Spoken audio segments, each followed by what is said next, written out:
ओम देवताभ्य पितृभ्यश्च महायोगिभ्य एव च नमः। स्वाहायै सुधायै द्वितीयमेव नमो नमः।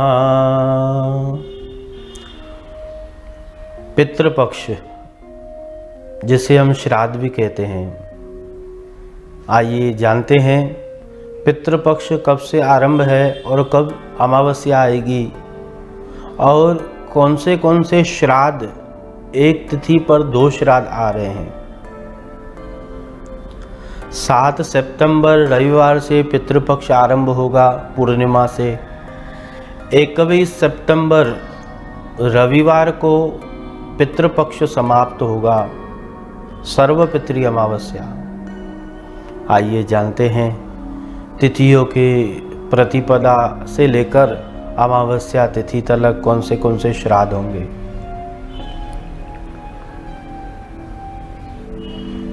7 सितंबर 2025 रविवार को पूर्णिमा का श्राद्ध होगा। 8 सितंबर सोमवार को प्रतिपदा यानी एकम का श्राद्ध होगा। 9 सितंबर मंगलवार को द्वितीया का श्राद्ध होगा।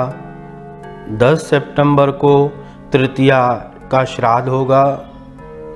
11 सितंबर गुरुवार को चतुर्थी श्राद्ध होगा। 12 सितंबर शुक्रवार को पंचमी और षष्ठी का श्राद्ध एक साथ होगा। 13 सितंबर शनिवार को सप्तमी का श्राद्ध होगा। 14 सितंबर रविवार को अष्टमी का श्राद्ध होगा। उस दिन पर महालक्ष्मी जी का भी पूजन होता है। महालक्ष्मिया सगरा उन्नयते ही बींदा। 15 सितंबर सोमवार को नवमी का श्राद्ध होगा। 16 सितंबर मंगलवार को दशमी का श्राद्ध होगा। 17 सितंबर एकादशी श्राद्ध, इंद्रा एकादशी व्रत भी उसी दिन। 18 सितंबर गुरुवार को द्वादशी का श्राद्ध होगा। 19 सितंबर शुक्रवार को त्रयोदशी का श्राद्ध होगा। 20 सितंबर शनिवार को चतुर्दशी का श्राद्ध होगा। 21 सितंबर रविवार को सर्वपितृ अमावस्या, यानी कि 7 सितंबर से लेकर के 21 सितंबर तक पितृपक्ष चलेगा। इसके दरमियान जो व्यक्ति अपने पूर्वजों के निमित्त पितृदोष से मुक्ति पाने के लिए और अपने पूर्वजों का आशीर्वाद प्राप्त करने के लिए अपने पूर्वजों के जो तिथियां हैं उनके अनुसार श्राद्ध करना चाहिए। बहुत सारे व्यक्ति कहते हैं कि हम गया होके आए, उसके बाद श्राद्ध करें कि ना करें। देखिए, शास्त्र का पक्ष है। हम गया क्यों गए थे? गया इसलिए गए थे पिंडदान करने के लिए वहाँ पर।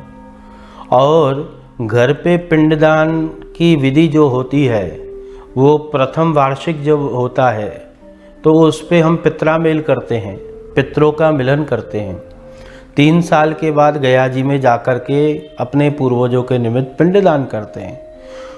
गया जी के हो जाने के बाद भी श्राद्ध करना चाहिए, शास्त्र का वचन है। ऐसे नहीं है कि आपको श्राद्ध नहीं करना है, आपको अपने पूर्वजों का आशीर्वाद प्राप्त करना है। बहुत सारे व्यक्ति कहते हैं हम तो गया होके आए, उसके बाद अपने पूर्वजों का स्मरण क्यों करें। देखिए, घर में जब शुभ कार्य होता है, विवाह शादी होती है, तो उस समय आप अपने पूर्वजों का नाम क्यों लेते हो? फिर उस समय भी लिया जाता है ना। इसलिए शास्त्र कहता है पूर्वजों के निमित्त श्राद्ध पक्ष में अपने पितरों के निमित्त उस तिथि पर श्राद्ध कर्म करना चाहिए। जो व्यक्ति श्राद्ध कर्म नहीं करता है, अपने पितरों के निमित्त पिंडदान इत्यादि नहीं करता है, तो उनको ही तो पितृदोष लगता है। फिर उनके घर में संतान की उत्पत्ति नहीं होती है और भी सारे कष्ट बाधाएं आती हैं। क्यों आते हैं? क्योंकि देखिए, पितृ जो होते हैं ना, वो हमारे ऊपर आश्रित होते हैं, यानी कि यही व्यक्ति हमारे लिए कुछ करेगा। देवता आश्रित नहीं है। देवताओं के निमित्त आज सूर्य पे मैं जल चढ़ाऊँगा, आज मैंने नहीं चरा पाया और कोई चरा लेगा सूर्य पे जल।